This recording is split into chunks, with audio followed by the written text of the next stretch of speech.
the hills and fall for mud. She's waiting for love to be realized.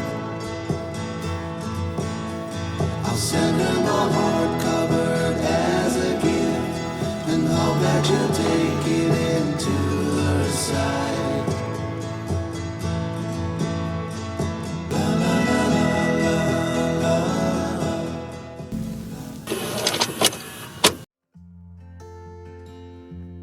Does anybody else hold their mug not at the handle like I do?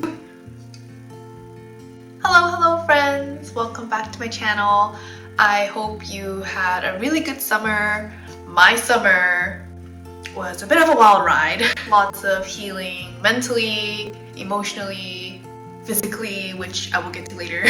But in the end, there was a lot of needed self-reflection and challenges that I overcame, and I'm quite proud of myself. This was the first summer that I was really excited to experience, and I am not a summer person in the slightest, you guys.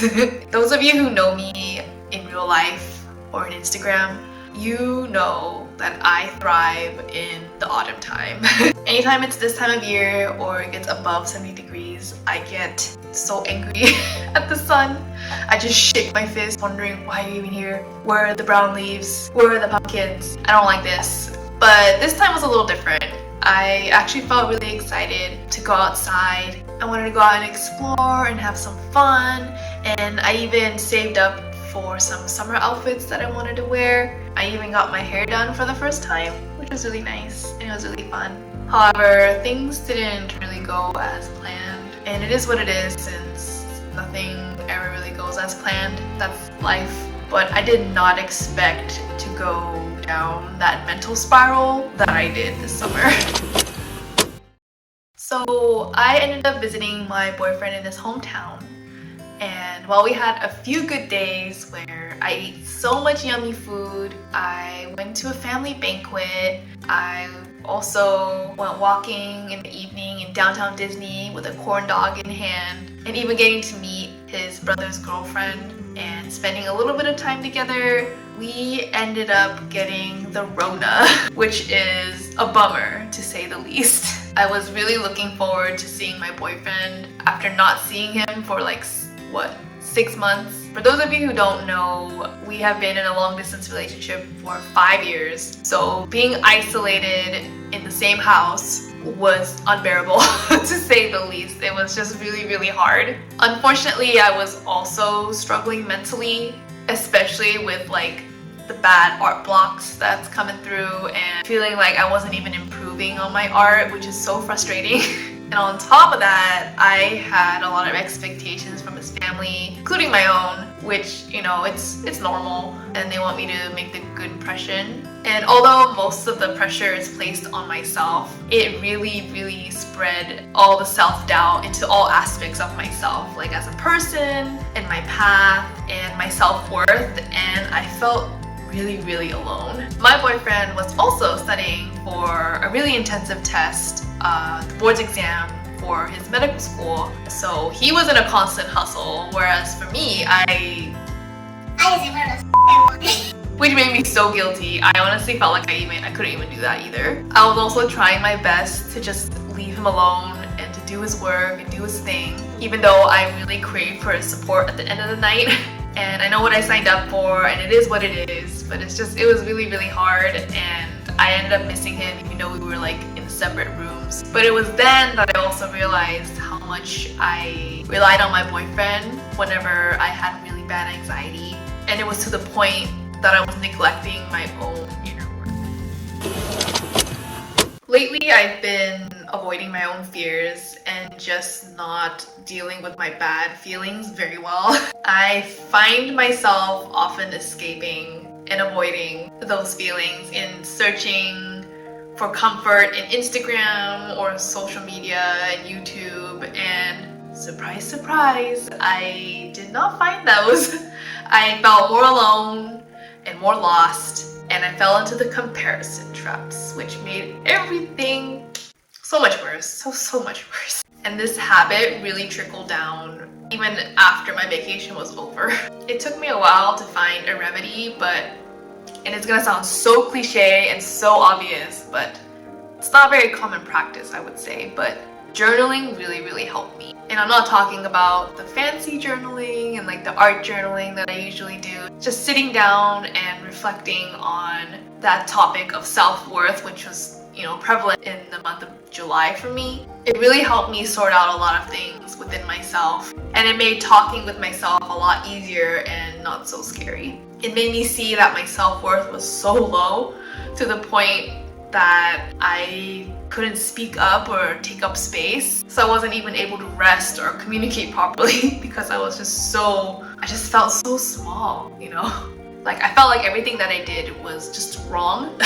I couldn't help but feel really sad and defeated about myself. Because I was able to face my conflicts with journaling, I was also better able to understand what makes me feel valued and what makes me feel heard on my own and not based on external validation.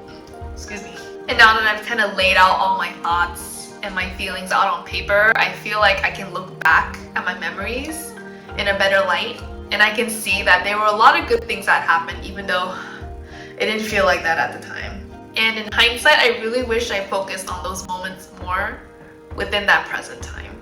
But I now realize that I have a lot more strength, I have a lot more fortitude than I gave myself credit for.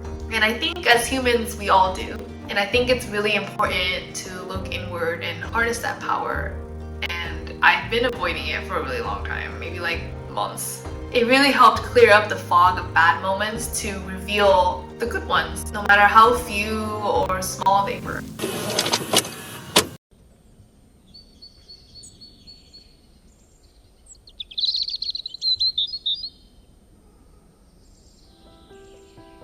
So remember, you are worthy, even though things aren't perfect. You deserve love and rest. It does not have to be earned because your needs are valued too. Not just by others, but for yourself too. I need to remember that.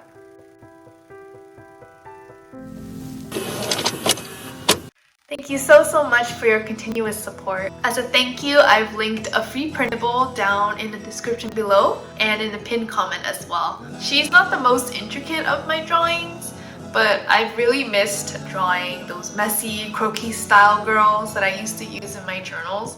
So I really hope you enjoy her as much as I do. I used to make a lot of sketchy girls in my old bullet journals, which you may have seen if you've seen in one of my few previous journals. And if you haven't yet, I will link the journal tour up in the cards and in the description, so you can check that video out after this one. I also thought I'd give a quick update on the next steps of my journey, and it is to cut back.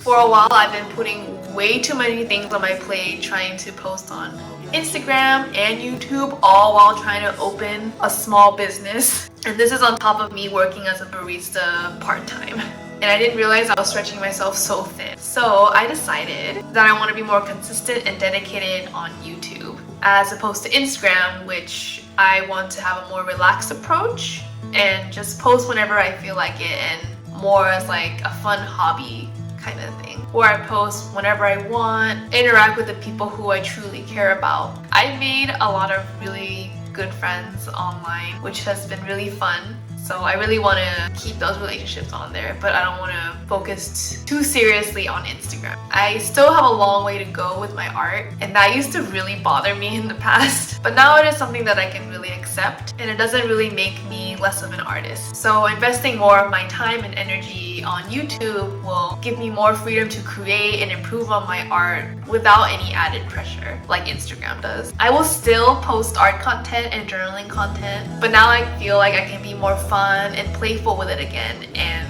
that makes me really happy. I'm aiming to post once a month and work my way up to once a week eventually in the future. And once I get the hang of making videos, growing a community here, and improving my illustration skills, I feel like I'd be more ready financially and artistically to open up my own shop, which is a really big art dream and endeavor of mine. Although, who knows what the future may hold. I think that's the beauty of the creative path. It also scares me, not gonna lie, but there is some beauty to it for sure. A lot of freedom, which I personally value. So please feel free to subscribe and stay tuned for my journey and some more art content, sketchbook content. Thank you so much for watching. If you've made it this far, you are amazing. And don't forget to grab that free printable down in the description and the pinned comments down below. And with that, I hope you have a lovely rest of your day. See you in the next one.